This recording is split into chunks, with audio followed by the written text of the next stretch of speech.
kasih Tuhan kita Yesus Kristus. Haleluya. Puji Tuhan.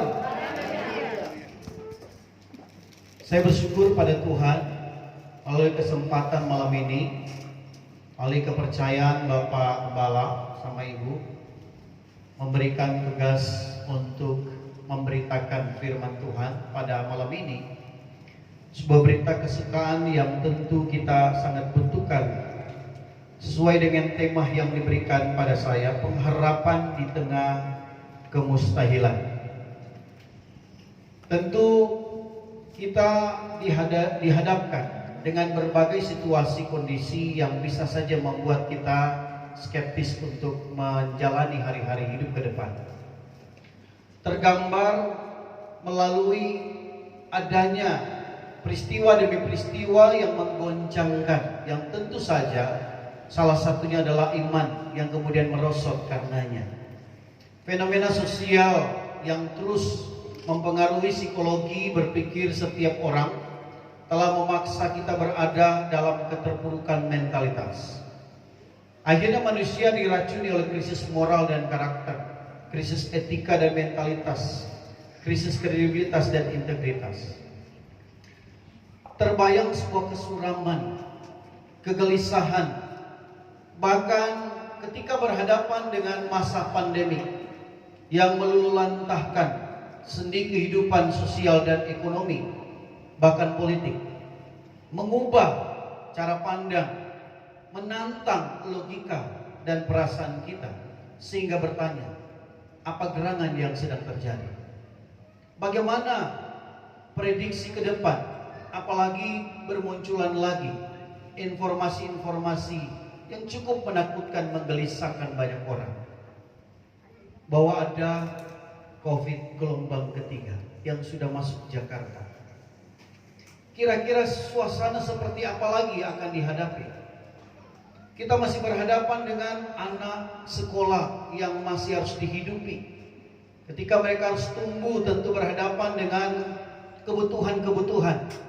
Bagaimana kalau kehidupan ekonomi kemudian dihajar atau berdampak? Akhirnya menjadi sebuah pertanyaan abadi. Mengapa kita harus alami penderitaan?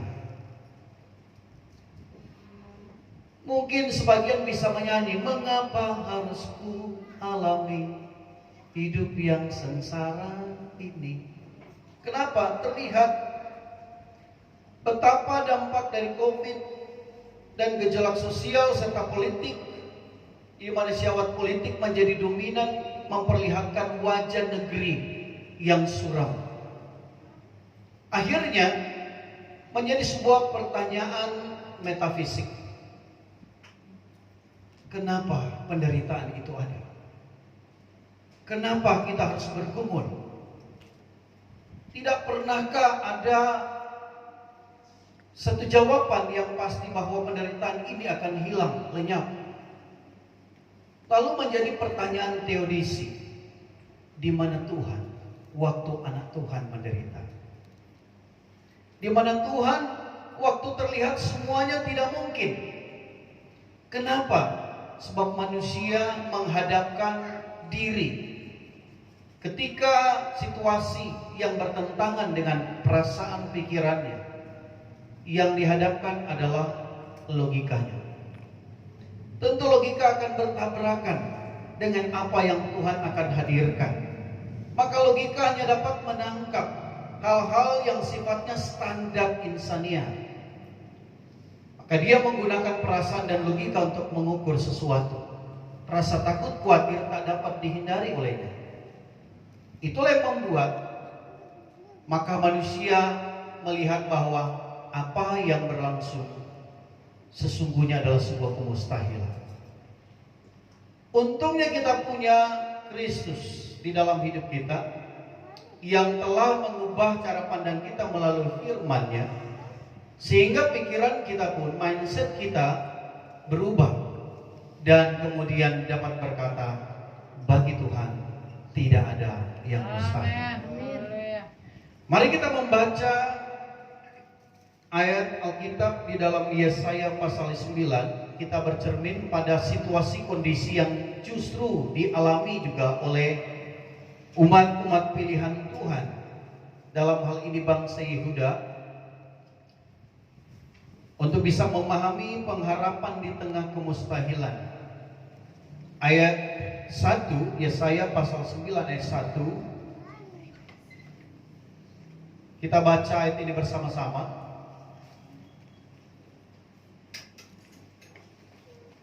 Puji Tuhan. Itu tradisi yang diteruskan ketika setiap kali ada acara membacakan Torah, pasti spontan umat Tuhan berdiri. Ternyata di sini pekat. Puji Tuhan. Yesaya 9 ayat 1, yang sudah menemukan katakan amin. Yang tidak cukup. Mari baca bersama 2, 3. Bangsa yang berjalan di dalam kegelapan telah melihat terang yang besar. Mereka yang diam di negeri kekelaman, atasnya terang telah bersinar. Puji Tuhan, terima kasih, silakan duduk. Inilah satu kondisi yang sedang digambarkan pada ayat ini, yaitu kehidupan bangsa Yehuda yang dilanda ketakutan karena ancaman Rezin Raja Aram dan Pekah bin Remalia Raja Israel Utara, ketika bangsa Yehuda yang dipimpin oleh Raja Ahaz itu dikepung. Lalu kemudian Raja Ahaz yang sebenarnya sudah diingatkan pada pasal 7, pasal 8, supaya jangan takut dengan ancaman itu. Tuhan menawarkan dirinya bahwa semua jalan ada padanya, solusi ada padanya. Tetapi Raja Asa memang dasarnya orang yang tidak melakukan kehendak Tuhan, tidak takut akan Tuhan, pikirannya masih gelap. Sehingga logika yang jalan, sebab dia melihat sebuah kemustahilan. Orang-orang kuat di sekitarnya memberi laporan, Raja Ahaz, kita terkepung oleh bangsa Aram dan Israel Utara. Maka tidak berdaya lagi. Hanya satu yang ada di pikirannya, yaitu Raja Asyur. Raja Asyur yang ketika itu dianggap berkuasa dan memiliki kekuatan perang yang dahsyat pada masa itu, diandalkan oleh Raja Ahaz. Nah, pengambilan keputusan ini meminta pertolongan manusia, bukan Tuhan. Padahal sudah diingatkan, jangan takut. Justru terjadi kegentaran, terjadi yang namanya rasa takut. Yang ada di pikirannya adalah sebuah kemustahilan, sesuatu yang tidak mungkin. Maka dia hanya membangun logikanya, hanya Asyur yang bisa menolong. Asyur memiliki mental bahwa tidak ada yang dia bisa bantu. Kalaupun dia bantu di awal, dia tetap hancurkan yang dia bantu. Maka terjebaklah bangsa Israel pada kondisi yang sangat memprihatinkan. Nah, ini bangsa Yehuda berjalan dalam kegelapan, hidup tanpa Tuhan karena dipimpin raja yang tidak takut akan Tuhan. Sikon bangsa Yehuda yang pada saat itu hidup tanpa Allah yang benar, tanpa ajaran imam, keberadaan politik, ekonomi, hukum hilang kekuatannya. Yang ada adalah keterpurukan. Mentalitas mereka yang biasa berharap penuh pada kekuatan Tuhan luntur karena seorang pemimpin yang tidak takut akan Tuhan. Yang terjadi adalah Sikon ini yang secara metaforis disebut kegelapan. Situasi di mana ketidakmampuan, ketidakberdayaan untuk mengatasi persoalan. Tidak ada lagi yang bisa mengubah rasa takut, kekhawatiran, keputusasaan, sehingga semuanya hanya dapat disimpulkan, habis kita. Ini sesuatu yang mustahil, kita pasti mati. Perhatikan bahwa kelompok ini adalah kelompok yang sebenarnya dikasihi oleh Tuhan. Sebabnya dalam kasih Tuhan, meskipun dalam keterpurukan, tapi akhirnya Tuhan mengizinkan Raja Asyur menguasai Israel, dalam hal ini kerajaan Yehuda, tetapi tidak dimusnahkan total. Hanya sebuah pembelajaran bahwa Seseorang yang memahami sesuatu dengan tidak tuntas perlu dituntaskan. Maka menjadi gambaran bagi kita atau refleksi kita bahwa kekristenan itu harus tuntas. Saya ceritakan sebuah ilustrasi begini. Ada seorang yang tiba-tiba merasa bahwa dirinya itu jago. Setiap kali dia lihat ayam, dia lari. Karena setiap hari dia lakukan, orang penasaran. Kenapa ini orang lari kalau lihat ayam? Orang penasaran dan tanya, kamu siapa? Saya jagung. Jagung? Kamu bukan jagung, kamu manusia. Karena kamu jagung, makanya ayam kejar. Gak apa-apa, saya memang jagung. Orang bilang, wah ini gangguan jiwa. Akhirnya dibawalah dia ke rumah sakit jiwa. Ketika ditanya, kamu siapa? Saya jagung. Oh iya, memang sakit jiwa. Akhirnya sesama sakit jiwa tanya, kamu siapa? Saya jagung. Dasar gila kamu. Yang gila ngomong gila sama yang gila. Dasar gila kamu. Masa kamu jagung? Manusia kamu, bukan jagung. Tapi ternyata menjadi treatment tersendiri di kalangan orang-orang yang sesama penderita sakit jiwa. Setiap hari ditanya, kamu siapa? Jagung. Lalu kenapa kamu ada di sini? Saya dikejar-kejar ayam. Ya pantas saja kamu masuk sini dikejar ayam, karena kamu jagung. Bodoh sekali otakmu, kayak orang gila kamu. Padahal yang ngomong juga sama. Lalu akhirnya gila-gila yang lain, yang gangguan jiwa yang lain bilang begini, kamu kalau mau benar supaya ayam yang takut sama kamu bilang kamu manusia, bukan jagung. Akhirnya orang mendikte dia, begini ya, kamu ikuti saya manusia, bukan jagung. Saya manusia, bukan jagung. Ayo bilang itu, saya manusia, bukan jagung. Akhirnya menjadi doktrinasi yang nempel di otak dia. Lalu ditanya lagi sama yang sakit jiwa lainnya, kamu siapa? Saya manusia, bukan jagung. Ditanya setiap hari, kamu siapa? Saya manusia, bukan jagung. Hafalan ini. Kamu siapa? Saya manusia, bukan jagung. Tapi tiba-tiba seorang perawat datang dan bertanya, kamu siapa? Saya manusia, bukan jagung. Wah, udah sembuh ini. Udah sembuh. Dikiranya udah sembuh. Lalu ditanya sama sesama penderita, kamu pernah dengar dia bilang dia jagung? Tidak. Coba tanya aja di depan kami. Kamu siapa? Saya manusia, bukan jagung. Hafalan betul. Lalu kemudian datanglah dokter. Dok, sepertinya orang ini sudah sembuh. Kenapa? Dia sudah tidak merasa jagung lagi. Dia manusia. Ya sudah, coba bawa dia masuk ke ruangan saya. Lalu ditanya dokter, kamu siapa?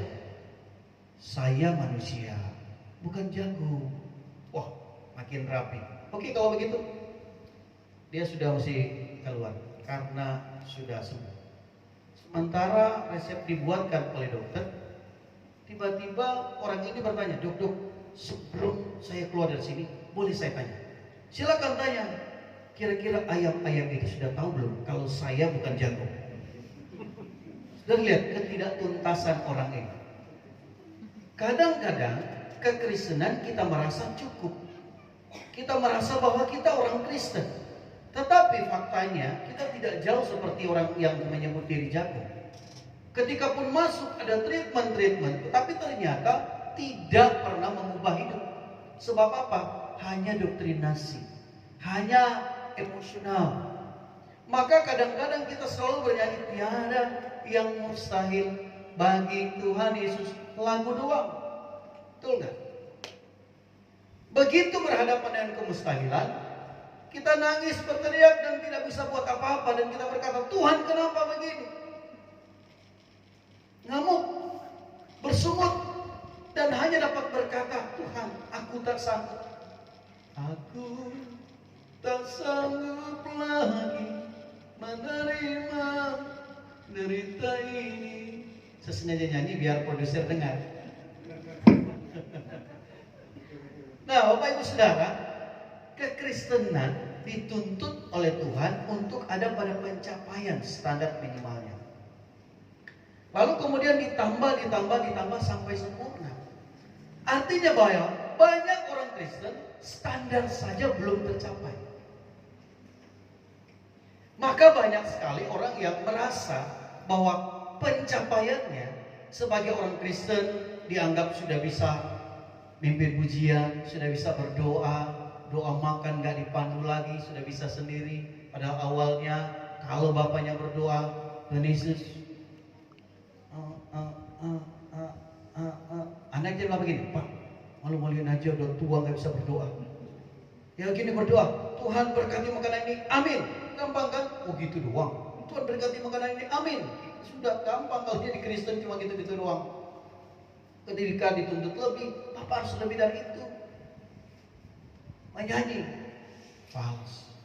Gak bisa, Bapak gak bisa menyanyi. Bagaimana kita mau berdoa, mau uji, memuliakan Tuhan kalau begini caranya? Maka banyak orang juga kadang-kadang diberitahu, ayo dong Pak, kamu masih kecil nasihatin orang tua. Sebelum lo lahir, gue udah lahir duluan tahu. Merasa lebih tua, merasa lebih senior. Ketika pun dinasihati, walaupun sudah bergereja, Bapak juga berdoa. Kamu gak usah ngajarin orang tua. Orang tua sudah banyak makan asam garam, saking banyak darah tinggi, makanya gampang marah.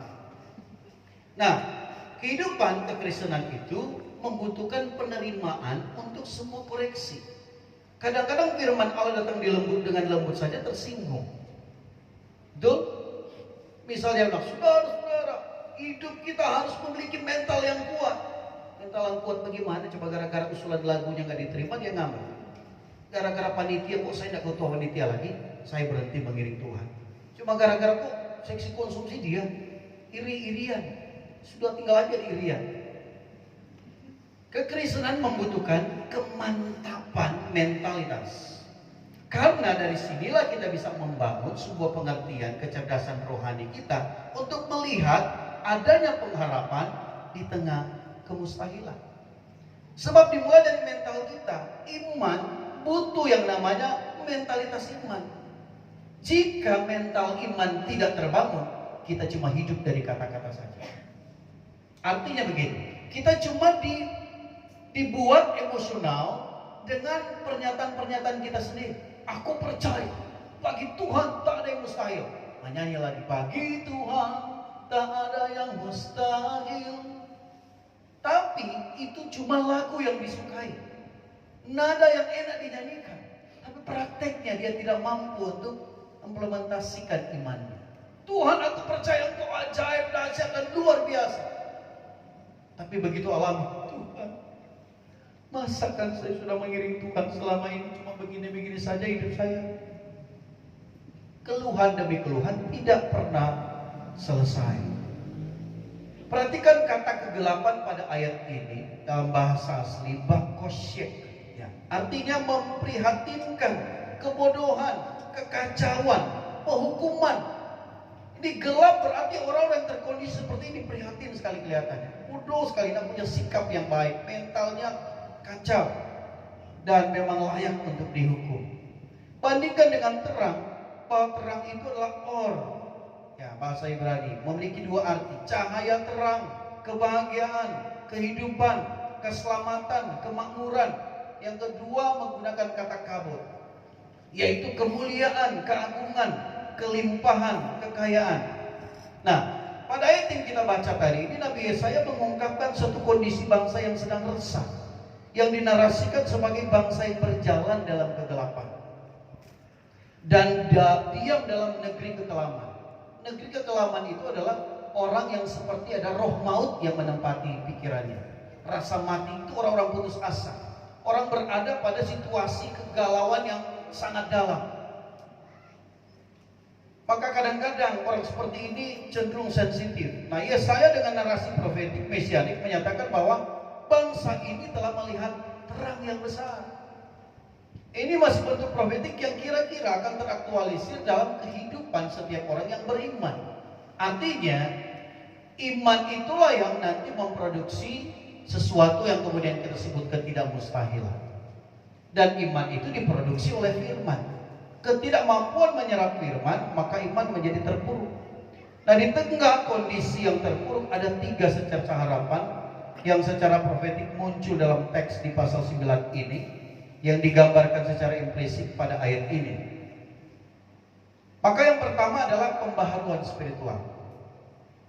Butuh yang namanya penyegaran dalam kehidupan rohani kita. Sebabnya setiap kesempatan untuk beribadah itu momentum untuk bisa di-upgrade, untuk supaya diperbaharui, supaya kita membangun yang namanya progresivitas iman. Iman kan mesti ditambah. Kalau tidak cukup untuk berhadapan dengan situasi yang bertentangan hari ini. Nah, pada kondisi ini, berdasarkan teks pembacaan ini, Raja Ahaz ini sebuah pengharapan yang disiapkan Tuhan adalah Raja Ahaz akan diganti oleh anaknya. Nah, anaknya yang bernama Hizkia yang akan menggantikan dia. Perbedaan antara bapak dan anak ini bukan like father like son. Ini ketika bapaknya orang yang tidak takut akan Tuhan, tapi anaknya ini justru takut akan Tuhan. Hizkia akhirnya membangun sebuah paradigma yang baru tentang ibadah dan menetapkan sesuatu tentang ibadah bahwa tidak ada yang bisa disembah selain Tuhan.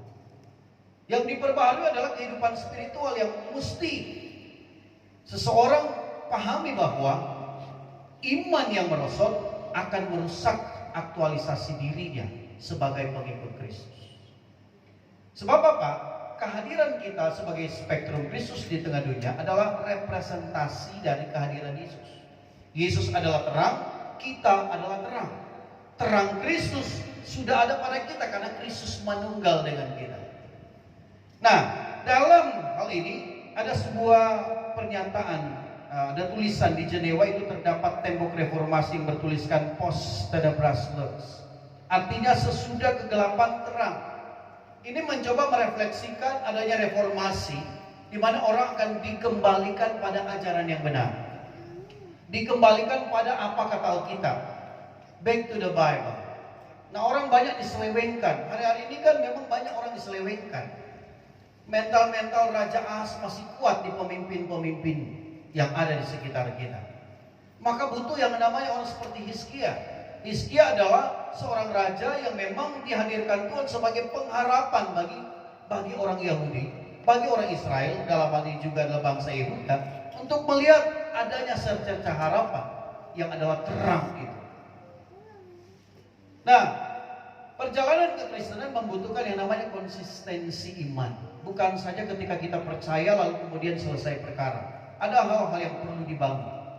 Sejauh mana konsistensi iman itu tetap kokoh, tidak menjadi orang yang kemudian akhirnya mudah ambruk. Makanya seperti di dalam Roma pasal 12 ayat 11, supaya kita menjadi orang yang bergairah, memiliki semangat yang baru. Sebabnya disampaikan bahwa orang-orang ini harus perkuat mentalitasnya. Orang yang akhirnya mengalami kemunduran akibat dari mentalitas yang turun membutuhkan pembaruan spiritual. Dalam hal ini kita memahami bahwa Tuhan mau agar kita memiliki semangat mengobarkan kasih karunia. Semangat yang tidak mudah, yang terus dapat dikobarkan. Sebabnya firman Tuhan berkata jangan kendor. Kendor itu tidak enak, saudara. Saya pernah satu pelayanan yang seorang hamba Tuhan yang sudah 75 tahun di Pondok Indah. Kami tim satu pelayanan ini. Dia kalau khotbah saya nak melihat mukanya. Kenapa?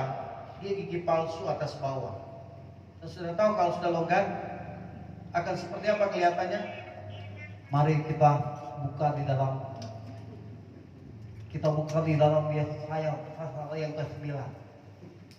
Mulutnya, bibirnya, lidahnya sibuk ngurusin gigi karena longgar, kendor. Akhirnya setiap kali dia bicara orang ketawa, dia tidak mau peduli. Orang ketawa mungkin karena lucu atau apanya. Padahal gara-gara gigi yang naik turun, udah longgar. Saudara, Kristus telah mengatakan bahwa dia takut dengan, waduh, bayangkan, kendor itu tidak enak. Saya juga ketika masih kecil masih ingat seorang di kampung saya itu di zaman itu kompor sudah terlalu mahal. tahun-tahun di mana saya masih anak-anak. Akhirnya kayu bakar. Nah, bapak-bapak pada umumnya cari kayu bakar untuk masak. Dan bapak-bapak pada waktu itu ikat pinggang juga terlalu mahal, maka pakai tali rafia. Sudah tahu kalau tali rafia udah kelamaan pakai, apa yang terjadi? Nah, bapak ini pikul kayu sambil jalan batu-batu. Tiba-tiba batunya kencang, putus ikat pinggang dari tali rafia. Maka kedodoranlah dia. Saya yang di belakang dia teriak, tolong, tolong, tolong. Yang namanya di kampung, bapak-bapak sudah ke kebun semua. Yang adanya ibu-ibu, maka kumpullah ibu-ibu untuk menolong. Nah, jadi tolong, kenapa? Malu mau tolong. Dan bilang kasihan, bapak ini udah ketimpa kayu. Akhirnya anak-anak sampai 10 orang menggeserkan kayu. Hanya untuk supaya bapak ini bisa berdiri. Jadi kendor itu tidak enak. Kehidupan rohani yang penuh dengan ketersinggungan yang membuat akhirnya mulai malas dan bermacam-macam dalih yang dimunculkan, menghasilkan sebuah mentalitas kekristenan yang sebenarnya sulit untuk melihat pengharapan di tengah kemustahilan. Maka Natal mewujudkan harapan untuk kembali pada firman sebagai pelita. Firman sebagai pelita untuk berjalan dalam kegelapan. Ada lagu firman-Mu pelita bagi kakiku dan sebagai suluh pada jalanku. Nah, kalau kita bercermin hari-hari ini, kemerosotan akhlak, moral, mental, iman, keyakinan itu terus. Maka lihat dalam Lukas 18:8, apabila Anak Manusia datang, adakah Ia menjumpai iman di bumi? Mengapa? Orientasinya telah bergeser dari orientasi kekekalan sudah ke orientasi ke hal-hal yang sifatnya fana, yang dipikirkan hanya untuk kesenangan sesaat. Seperti saya bilang tadi, kadang-kadang di dunia organisasi politik, syahwat politik terlalu dibesar-besarkan. Akhirnya jabatan, identitas kekristenan mulai bergeser. Orientasi bukan lagi kepada jiwa-jiwa, bukan lagi kepada pekerjaan Tuhan, tapi ke aset. Orientasinya sudah bukan lagi tapi pada kekuasaan.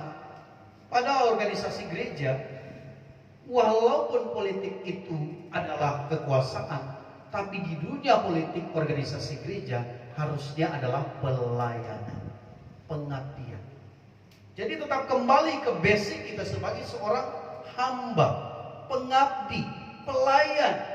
Ini yang harus dibangun, ini yang harus diperbaharui. Ketika spiritual merosot, yang terjadi adalah cara pandang menjadi samar tentang kebenaran. Akhirnya yang dimunculkan aktualisasi diri sebagai orang-orang yang memperlihatkan bahwa mental imannya merosot. Bukan rahasia lagi, di sekitar kita akhirnya kita banyak sekali diperlihatkan hal-hal yang miris. Duh, kok anak Tuhan begini ya? Kok hamba Tuhan begini ya? Sampai saya sempat berpikir, di dunia organisasi ribet ya, cuma bikin tambah dosa aja.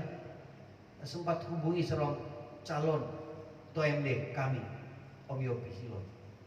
Saya bilang, Om saya tidak mau duduk, tapi saya kerja sampai akhir. Kenapa? Yaitu saya kerja buat Tuhan. Sebab melihat kecenderungan manusia ingin memuaskan hasratnya untuk mengejar sesuatu. Apa sebenarnya yang sedang terjadi? Akhirnya yang dikejar adalah jabatan. Pimpinan di GPDI gajinya 30 hari tanpa rupiah. Itu semua hidup dalam kemurahan Tuhan. Makanya kenapa GPDI menerapkan seperti pendekatan misiologis pada pendirian GPD di awal-awal, bahwa kehidupan hamba Tuhan dari ayapan kemurahan dan persembahan-persembahan jemaat, perpuluhan yang dikelola oleh gembala ada dasarnya secara historis dan misiologis. Ketika orang menyalahkan, tidak boleh bayar perpuluhan lagi karena itu tidak benar. Siapa bilang? Saking Anda pelit aja bilang-bilang begitu. Kenapa mesti buat ukuran-ukuran apa? Itu sesat, nggak usah dengar-dengar. Yang ngomong sesat juga bisa sesat gara-gara salah berpikir. Makanya yang harus dibangun adalah spiritualnya. Kalau imannya bagus, rohaninya bagus, tidak ada komplain terhadap hal-hal apapun. Bab apa? Yang ada di pikirannya adalah positif. Yang ada di pikiran adalah keilahian. Orientasi kekristenan kita adalah keilahian. Iman itu adalah hal ilahi. Maka segala sesuatu yang ilahi hanya dapat dipahami secara ilahi. Untuk mau lihat tentang mujizat, melihat tentang hal yang mustahil menjadi tidak mustahil, pengharapan yang harus dibangun adalah bagaimana spiritual diperbarui. Kehidupan rohani kita dibangun terus-menerus setiap waktu. Lalu pengharapan yang kedua, pembebasan sosiokultural. Bangsa Yehuda akhirnya kembali dari Babilonia setelah dalam pembuangan. Tapi lihat mental yang terjadi juga pada orang Yehuda adalah keluar dari Babel, tapi Babel tidak keluar dari dia. Kenapa? Mindsetnya masih mindset Babel. Jadi Babel minded, seluruh pemikirannya, polanya, gayanya, sosialnya, kehidupannya akhirnya berada pada mental Babel yang arogan. Di pembuangan bangsa Yehuda dipaksa untuk adaptasi budaya Babel yang sosio-kultural yang tidak sejalan dengan kehendak Allah, karena semua unsur-unsur yang ada di sana adalah unsur-unsur mitologis. Babel yang menyeret bangsa Yehuda ke budaya berpikir sinkritisme. Sinkritisme itu percaya Tuhan tapi percaya juga sembahan lain. Artinya ada dua objek sembahan, sehingga memunculkan tekanan-tekanan sosial ketika tidak melakukan hal yang dibangun dalam peradaban iman atau keyakinan yang ada di Babel.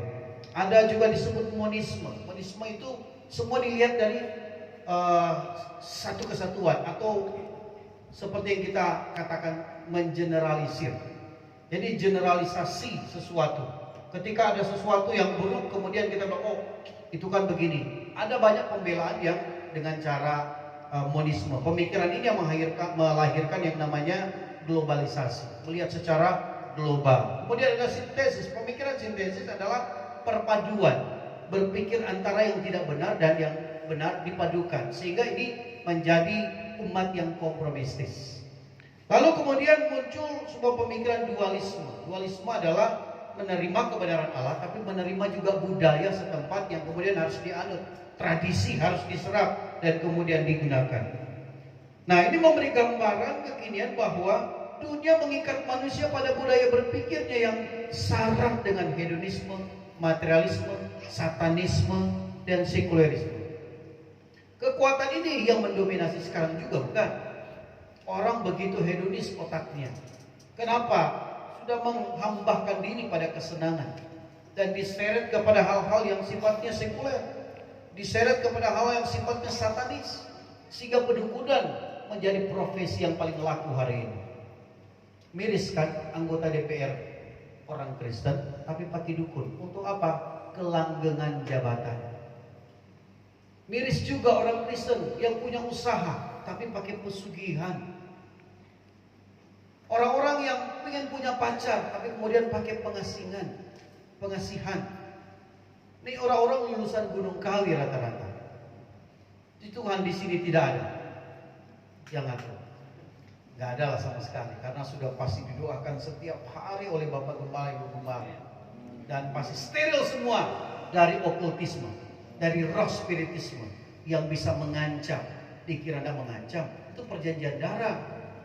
Nanti satu waktu bukan hanya dia terancam, istri terancam, anak terancam, usaha terancam, bahkan semua yang ada di sekitarnya terancam. Maka yang namanya sosiokultural yang ada di sekitar kita, kita harus bangun pemikiran begini. Kita memang tinggal di dunia, tapi kita bukan milik dunia. Kita adalah warga surga, punya standar surga. Kalau standar surga berarti tidak mengikuti standar dunia. Standar surga, limit logika dunia baru ada di penghujung. Jadi standar dunia itu begini. Semua diukur dengan logika. Semua harus dirasionalisasi. Pada waktu sudah tidak dapat dihitung secara rasional, secara logis, itu standar Allah baru mulai. Maka standar Allah adalah the higher standard, standar yang lebih tinggi. Sebabnya penempatan Dia sebagai Tuhan harus penting. Jangan akhirnya kita menjadi orang yang menyebut Yesus itu Tuhan, tapi tidak pernah menjadikan Yesus sebagai Tuhan dalam hidupnya. If Jesus is not the first in your life, He is not the Lord of your life. Jika Yesus bukan yang utama dalam hidupmu, Dia bukan Tuhanmu. Maka banyak pilihan antara baik dan lebih baik. Good is not enough when better is possible. Baik tidaklah cukup ketika yang lebih baik itu mungkin. Apa sebenarnya yang lebih baik? Tersedia pada standar yang lebih tinggi, yaitu standar surgawi, standar Allah. Di sinilah orang mulai bingung. Standar dunia akan selalu ada pada limit logika, maka di sini akan berhadapan dengan hal-hal yang semuanya harus mungkin. Begitu sudah tidak mungkin, dia akan berkata, Anda benar, tidak benar, tidak benar. Tapi standar surgawi yang mungkin, yang tidak mungkin, berubah menjadi mungkin. Jadi kita pakai standar mana untuk memahami hidup? Kalau keilahian kita nampak dan lebih teraktualisir setiap waktu, melatih diri untuk berada pada orientasi keilahian, maka standar surgawi akan nempel dan selalu kita dapat memberkatakan, aku percaya. Sama seperti Ayub, aku percaya penebusku hidup. Meskipun terpuruk ketidakmungkinan menurut istri Ayub, tapi apa yang terjadi? Tuhan ganti 2 kali lipat apa yang hilang. Kalau ada masa krisis ekonomi, percaya Tuhan ada sangat dekat dengan kita. Persoalan seperti apapun terjadi di negeri ini, itu adalah cara Tuhan untuk menghadirkan anak-anak Tuhan di permukaan. Sama seperti perahu di atas air. Air naik, tapi perahu pun naik. Perahu ini adalah cara Tuhan menghadirkan, inilah anak-anakku. Bukankah dia pernah mengatakan akan ada perbedaan antara yang percaya dan tidak percaya? Tuhan ingin memperlihatkan pengharapan, sebuah pembebasan sosiokultural bagi kekristenan kita, untuk melihat bahwa walaupun ada hal-hal di sekitar kita yang mengganggu, yang mempengaruhi, yang menyeret kita, tapi kita punya pilihan sendiri. Bagi saya Kristus adalah segalanya. Amin. Bagi saya Kristus tak dapat digantikan oleh apapun. Mau nak saudara, saya kasih dalam keadaan terpuruk, mau 1 miliar, tinggalkan Yesus. Boleh juga tuh, 1 miliar tinggalkan Yesus, gampang bertobat lagi. Kan liciknya begitu ya, gampang kok bertobat lagi. Wah, terpuruk begini ekonominya, ambil aja. Biasanya istri, wah ambil aja Pak, ambil aja. Kamu berbuat dosa baru dengar khotbah Natal. Udah ambil aja Pak, gampang. Nanti tahun depan kita bertobat. Nah ini kurang ajar. Mental-mental seperti istri Ayub ini harus bertobat. Kenapa? Kadang-kadang ya memang istri kan andalannya perasaannya. Dia itu 9 perasaan 1 logika. Beda dengan pria, 9 logika 1 perasaan. Saking kebanyakan logika, maka dia kadal-kadalin juga istrinya. Imbang kan? Maka kadang-kadang cuma perasaan, Bapak, coba orang pacaran saja. Kelemahan perempuan itu perasaan. Sayang, kamu udah tidur? Sudah. Aku udah bisa tidur bayangin kamu. You're so sweet. Sayang, semalam-malaman aku gelisah sekali tidurnya karena mikirin kamu. Gombal padahal dia ngorok kok.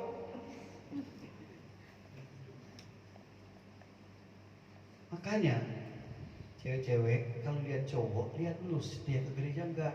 Yang setia aja banyak yang gombal, apalagi yang enggak setia ke gereja. Bahasa-bahasanya klise semua. Oh sayang, aku kalau mandi bayangin kamu. Aku kalau makan ingat kamu. Wah persis lagu di Chicago di zaman tahun 80-an. Aku mau mandi, ingat kamu. Aku sedang belajar, ingat kamu. Aku sedang sendiri, ingat kamu.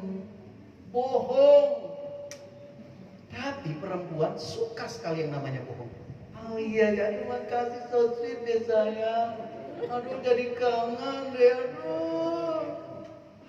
Padahal gombal, dia juga tahu itu gombal, tapi memang perempuan itu nangkapnya pakai perasaan. Makanya dia juga paling sensitif kalau berantem dengan suami. Gampang sekali. Memang orang-orang melo semua kan. Ketika suami pulang, dia yang paling cepat bereaksi apa? Kenapa menandakan tangan? Kenapa? Mana hasilnya tadi? Mana hasilnya tadi yang pura-pura? Waduh, kasih kopi dulu ke suami itu sebenarnya punya kelemahan. Dia kelemahannya kalau diperhatikan. Coba ketika suami pulang dia bilang, "Wah, mandi air panas." Ada pasti suami udah tahu, tak maunya lagi. Jarang kok ini mentang-mentang tanggal muda dan nanya air panas. Wah, mau dipijitin nggak? Wah, pasti itu ada maunya. Tapi suami tahu istri ada maunya. Namun suami senang sekali diperhatikan seperti itu. Pak, mau kopi, teh, atau susu? Terserah mama deh. Pak, mau makan apa? Mama masakin deh. Pokoknya tenang, Ma. Semua yang Papa doyan, Mama tahu. Mama juaranya. Akhirnya suami pun mau makan ini. Setelah makan, wah, Ma, mantap sekali masakannya. Kurang garam. Tapi tetap ada pujian. Dan maaf ya sayang. Setelah makan, pura-pura tidur si suami. Lupa dia kalau ada sesuatu yang dia belum lakukan. Lupa dia. Tapi istri tahu persis kebutuhan suami. Suami juga tahu persis kebutuhan istri. Apalagi di dalam Tuhan. Amin. Rayuan itu perlu. Yang tidak biasa manggil sayang, coba latihan. Sayang, saya paling pada lupeang. Apalagi yang panggil nama. Cin, aduh, panggil nama lagi. Buklan. Astaga. Cuma kalau dia kesel, bukan buklan, bohlam. Coba panggil dia, sayang, apa, sama kok. Mau perempuan, mau laki, sama. Tapi kadang-kadang laki-laki suka tidak tahu diri. Sebab apa? Kalau istri banyak ngomong, dia keberatan. Padahal hal yang harus dipenuhi oleh ibu-ibu, oleh wanita, itu harus terpenuhi 15.000 kata dalam satu hari. Kebutuhan psikologi dia 15.000. Biarin aja. Biarin dia ngomong sampai selesai 15.000. Laki-laki cuma membutuhkan 3.000 kata dalam sehari. Jangan dibalik. Mertua 19.000 kata. Jadi kalau mereka yang memang harus memenuhi target psikologis butuh 19.000 kata, biarin aja dia ngomel. Kalau perpanjang ngobrol aja, penyanyi aja biar kata-kata banyak. Orang tua saya cara menyelesaikan masalah mereka menyanyi. Maka papa saya marah, mama menyanyi. Tapi di tengah jalan duet. Nggak sadar bahwa mereka udah duet. Sebaliknya, mama marah, papa nyanyi. Tak lain saja Tuhan. Tiba-tiba yang satu sudah suara dua. Tak lain saja. Indah sekali dalam Tuhan. Maka perlu sosiokultural itu dibangun secara mantap. Karena ini sebuah harapan yang tanpa disadari bahwa ketika Kristus menunggangi itu menjadi sebuah hubungan sosial, psikologi, kekeluargaan yang mantap punya. Yang setuju katakan amin. Yang tidak Yang ketiga, jadi yang kedua ini adalah Natal mewujudkan harapan untuk kembali pada revolusi mental yang berfokus pada kekekalan. Yang ketiga adalah penyelamatan sempurna. Yesaya dengan narasi profetik mesianik menyatakan bahwa bangsa ini telah melihat terang yang besar. Hadirnya Mesias penyelamat yang akhirnya digenapi dalam diri Kristus, Sang Juru Selamat dunia. Ayat 5 memperjelas identitas dari si penyelamat itu. Penasihat ajaib, Allah yang perkasa, Bapa yang kekal, Raja damai. Ada lagu namanya penasihat ajaib, Allah yang perkasa, Bapa yang kekal, Raja damai. Nggak tanggung-tanggung sudah. Ini menunjukkan bahwa jaminan kemakmuran dan keadilan selama-lamanya. Apa yang tidak terpenuhi pada diri Allah, pada diri Kristus yang sedang diberitakan ini dalam bahasa profetik. Jadi Natal mewujudkan harapan keselamatan untuk hidup kekal di surga selama-lamanya. Dan ini pasti. Yang kita rayakan hari ini adalah penyelamatan sempurna. Artinya sebuah pengharapan. Kelahiran Yesus adalah pengharapan akan keselamatan. Keselamatan itu dilakukan di kayu salib. Tapi begitu hadirnya si penyelamat, waktu ada di Bethlehem, maka dia berbentuk terang, atau ada terang di Bethlehem yang kemudian dapat dilihat oleh pakar perbintangan. Sehingga mereka bisa melihat ada tanda di Bethlehem. Tandanya apa? Bintang. Tanda kedua adalah lampin, palungan, dan ini sesuatu yang tidak umum. Tapi justru akhirnya sudah bisa perhatikan bahwa palungan dan lampin yang tidak berarti apa-apa menjadi pusat lirikan. Bukan karena palungan jadi emas, tapi karena palungan itu berisikan Sang Juru Selamat. Waktu dunia melihat kita, bukan kita menjadi manusia super, tapi karena ada Kristus di dalam hidup kita. Pada waktu kita manunggal dengan Kristus, maka kita percaya bahwa sebuah pengharapan untuk melihat hari esok itu menjadi sebuah kepastian adanya jalan keluar. Maka apapun yang terlihat suram, apapun yang terlihat kelam, apapun yang terlihat gelap, kalau ada Yesus jadi terang, jadi pasti, jadi jelas. Hari esok dijamin. Kenapa? Sama seperti lagu. Sebab Dia hidup, ada hari esok. Sebab Dia hidup, ku tak gentar. Karena ku tahu Dia pegang hari esok. Hidup jadi berarti sebab Dia hidup. Maka hidup akan hidup kalau dihidupi oleh sumber hidup. Maka kehidupan kita bergantung pada sumber hidup. Siapa? Dialah yang terang hadir di tengah kegelapan dosa, kegelapan dunia yang penuh dengan dosa. Penyelamatan yang sempurna pun menjadi jelas. Maka closing, ketika pun ada situasi dan kondisi yang memprihatinkan, sepertinya mustahil untuk dijalani, mustahil dilalui, mustahil dihadapi, maka ada 3 sikon yang membangkitkan pengharapan itu menjadi hidup dan dapat realisir. 1. Pembaharuan spiritual. 2. Pembebasan sosiokultural. 3. Penyelamatan sempurna. Jadi carilah Tuhan dan andalkan Dia dalam segala sikon yang bertentangan dengan logika, karena ada tangan Tuhan yang kuat yang dijamin selalu beserta dengan kita. Dialah Allah Immanuel. Amin. Mau seperti apapun gelombang ketiga, gelombang keempat, gelombang kelima, gelombang keenam, diizinkan Tuhan supaya iman kita naik, supaya kita bertambah-tambah di dalam Dia.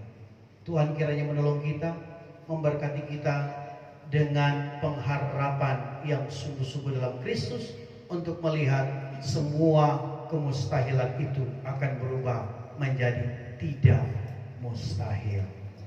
Amin.